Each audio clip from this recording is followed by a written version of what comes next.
Underground coca cola borewell. Shrirampur नाम के गांव में दामोदर नाम के धनवान को जतिन नाम का एक बेटा था।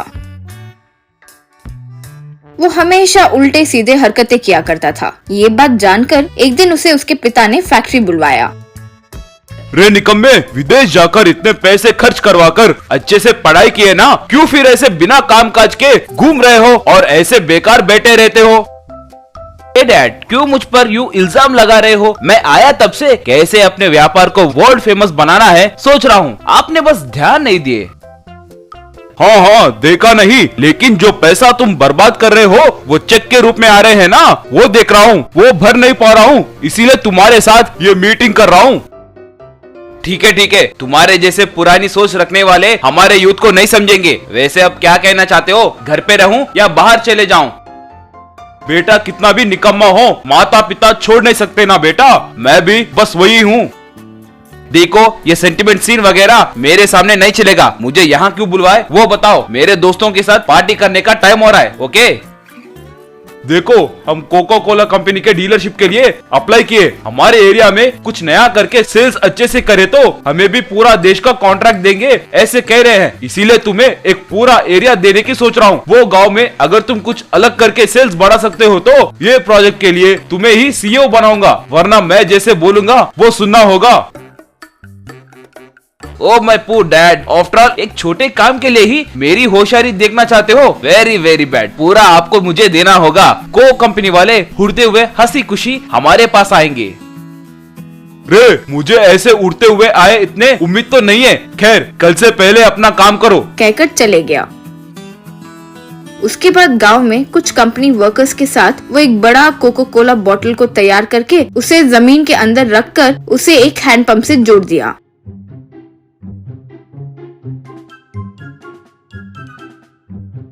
अब अपने कंपनी वर्कर से जतिन, अरे लड़कों, आज रात को कोको कोला बॉटल्स के छोटे छोटे बॉटल्स है ना, उन सब के ढक्कन खोलकर इस बड़े बॉटल में डाल दो। कल मैं कोट और सूट में आकर महाराजा की तरह इस हैंडपंप से कोका कोला को पूरे गांव में बांटूंगा। तब सबके सब चौंक जाएंगे। बस वही नहीं, कोका कोला वाले तो सारे गांव में ऐसे अंडरग्राउंड कोका कोला बॉटल रखकर ऐसे ही हैंडपंप लगाएंगे। देखना, हमारे आइडिया के बारे में तो पूरी दुनिया बात करती रह जाएगी, समझे? सर हिलाकर वर्कर्स वहाँ से चले गए। उसके अगले दिन Jatin underground coca cola well के पास आया। अब लोगों से जतिन, आओ भाई आओ, अद्भुत कोको कोला, एक ग्लास सिर्फ 20 रुपए में। आओ पियो, स्वाद देखिए, एंजॉय कीजिए। तब लोग सब वहाँ आकर जतिन के अंडरग्राउंड कोल्ड ड्रिंक को हैंडपंप से लेकर पीने लगे। जतिन से उस गांव के प्रेसिडेंट, रे 20 रुपए लेकर शक्कर का पानी दे रहे हो, वो भी इतना गर्म है, हमें हमारे पैसे वापस कर दो। क्यों भाई प्रेसिडेंट, कॉमेडी कर रहे हो क्या? एक बार हमारे हाथ में पैसे आ गए तो वापस कोई भी हाल में नहीं देंगे।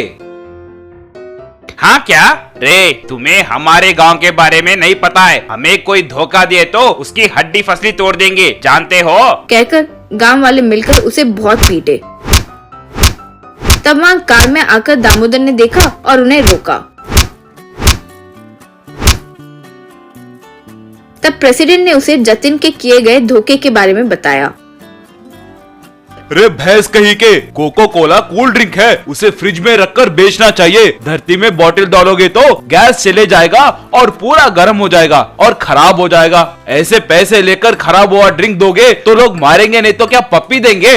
अब से तुम अपना दिमाग चलाना बंद करो और जो मैं काम बोल रहा हूँ सिर्फ वो काम करोगे फैक्ट्री पर। बस वही नहीं, पहले गाँव वालों को उनके पैसे वापस दे दो। तब जतिन उनके पैसे वापस दे दिया। फिर जतिन दामोदर के साथ लौट गया। गरीब बच्चे का खिलौना। मंडवा नाम के गांव में वीरू भाई नाम का एक माफिया डॉन रहता था। वो बड़े बड़े लोगों को डराकर धमकाकर पैसे लेता था और हार्बर में स्मगलिंग करता रहता था। वीरू भाई का बेटा था, नाम था पाचू। उसके पास कई किस्म के खिलौने थे। वीरू भी अपने बेटे को जब तब खिलौने खरीद कर देता रहता था। क्योंकि वीरू भाई के काफी सारे दुश्मन थे, वो सिक्योरिटी के साथ घिरा रहता था। पाचू के साथ भी 2 बॉडीगार्ड्स हमेशा उसके साथ ही रहते थे। स्कूल में, क्लासरूम में भी उसके पास ही खड़े रहते थे। इसीलिए कोई भी बच्चा उसके साथ खेलने से डरता था। पर टिंकू नाम का गरीब लड़का पाचू के साथ खेलता था। टिंकू के पिताजी एक कारपेंटर का काम करते थे। पाचू टिंकू को जब तक अपने खिलौने देता रहता था। टिंकू उन खिलौनों को देखकर अपने घर में उसी की तरह लकड़ी के खिलौने बनाता था। बाद में पाचू को उसके खिलौने लौटा देता था। एक दिन टिंकू, ये लो पाचू, तुम्हारा जीप वाला खिलौना। तुम्हारे खिलौने की तरह ही मैंने भी एक लकड़ी का खिलौना बनाया है। बहुत शुक्रिया दोस्त, कह के उसका खिलौना उसे लौटा दिया। अरे यार, तुम तो बहुत टैलेंटेड है। मैं जानता हूँ तुम्हारे पिताजी लकड़ी का काम करते हैं, पर तुम तो उनसे भी बहुत टैलेंटेड हो। पाचू के दिए हुए खिलौने को देखकर कई किस्म के खिलौने बनाता था टिंकू। एक दिन वीरू भाई अपने घर पर अपने लोगों के साथ बैठा था। तभी एक पुलिस की जीप उनके घर के सामने आकर रुकी। ये देखकर वीरू भाई तुरंत अपने घर के अंदर भागा। घर के अंदर अलमारी में से हीरो की पोटली उठाकर एक कार के खिलौने के अंदर छिपा दिया और उस कार को बाकी खिलौनों के साथ मिला दिया। घर आकर पुलिस ने सारा घर छान मारा। बाद में वीरू भाई को लेकर थाने गए। पुलिस के थाने में उससे काफी देर तक पूछताछ की। ए वीरू, मेरे पास खबर है कि तुम हीरो का स्मगलिंग करते हो। किसी ना किसी दिन तुम्हारी चोरी पकड़ी जरूर जाएगी, तब मैं तुम्हें बताऊंगा। अब तुम जा सकते हो। वीरू घर आकर देखा तो उसे खिलौने नजर नहीं आए। वहीं बैठे पाचू से, बेटा पाचू, यहाँ जो खिलौने थे उनका क्या हुआ बेटा? वो मैंने अपने दोस्त टिंकू को दिया है डैडी। वो मेरे खिलौने देखते और वो बहू वही खिलौने वो लकड़ी का बनाते डैडी। कल वो लौटा देगा पापा, कहकर चला गया। तब वीरू भाई अपने आदमी से, सुनो, उस कार के खिलौने में मैंने हीरे छिपाए थे। टिंकू के घर जाओ और सारे खिलौने लेके आओ।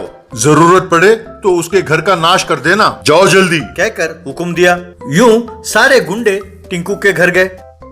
एक गुंडा टिंकू के पिताजी से, कहाँ है तुम्हारा बेटा? चुपचाप तुम्हारे घर में जो खिलौने हैं उन्हें ले आओ। भैया, वो अभी तक घर नहीं आया, कहीं खेल रहा होगा। घर पर तो कोई खिलौना है ही नहीं। प्यार से कहा तो समझ में नहीं आता। जाओ इसके घर की तलाशी लो। यूं गुंडों ने घर का पूरा सत्यानाश किया। फिर एक गुंडा बाहर आया और, दादा, पूरा घर छान मारा, एक भी खिलौना नहीं है। भैया, आप लोग ढूंढ क्या रहे हैं, मुझे भी तो बताइए। टिंकू के लौटते ही पाचू बाबा का खिलौना मैं खुद लेके आऊंगा। मेहरबानी करके यहाँ बखेड़ा ना खड़ा कीजिए। वो कहाँ आएगा? तूने उसे गांव के बाहर भेज दिया होगा। सुनो, जेसीबी ले आओ और पूरा घर का सत्यानाश कर दो। देखो कहीं दीवारों के अंदर तो नहीं छिपाया इसने। यूं वो एक जेसीबी लेके आए और सारा घर का सत्यानाश किया। तभी टिंकू कुछ खिलौनों के साथ वहां पहुंचा। वो गुंडे उन खिलौनों को छीनकर, वो कार वाला खिलौना कहाँ है? चुपचाप बता दो, नहीं तो हमारे हाथों मारे जाओगे। कार का खिलौना मुझे पाचू ने नहीं दिया, मैंने नहीं लिया। गुंडे ने टिंकू को झुकाकर उसके पीठ पर मारा और, बताओ बताओ, वो कार का खिलौना कहाँ है? जल्दी बताओ। मैंने नहीं जानता अंकल, मैं नहीं जानता। मैंने खिलौना नहीं लिया अंकल जी, मेरा विश्वास कीजिए, कहकर रोने लगा। तभी वीरू भाई और पाचू वहाँ पहुँचे। रुको रुको, उसे कुछ ना करो। तब गुंडों ने उसे मारना छोड़ दिया। टिंकू, मुझे माफ करो। मेरे पिताजी ने इस कार के खिलौने में हीरा छुपा के रखा थे। ये सोचकर वो खिलौना तुम लेकर आए। ये सब किया है इन लोगों ने। Really sorry Tinku. बेटा टिंकू, मैंने तुमसे कहा था ना कि बड़े लोगों के साथ दोस्ती नहीं करनी चाहिए। ना उनकी खुशी बर्दाश्त कर सकते हैं हम, ना ही उनका गुस्सा। अब तुमने देखा कि क्या हुआ।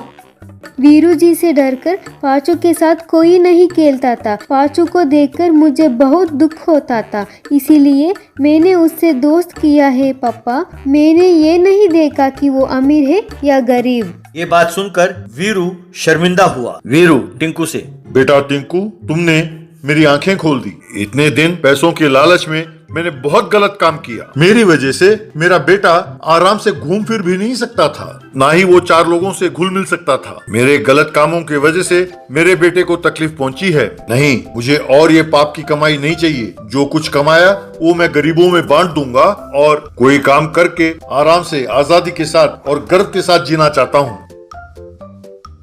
यूं अपनी कमाई गरीबों में बांट दिया और फिर खेती करते हुए जीने लगा।